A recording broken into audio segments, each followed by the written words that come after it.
ആയ കഥ കേട്ട് കരയരുതേ പൊന്നോ, ആയ കഥ ഞാന് ചൊല്ലിത്തരാ.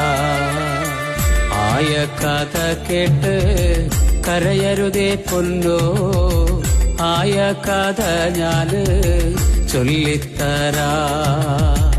അന്നൊരു വറുതേ മാസം കള്ളക്കാരക്കിടകം തിന്നാനും കുടിക്കാനില്ലാത്ത കാലം. പാലോ പാലോ നല്ല നടപ്പാലം, അപ്പന്റെ കയ്യും പീഡിച്ച് നടക്കണ നേരം.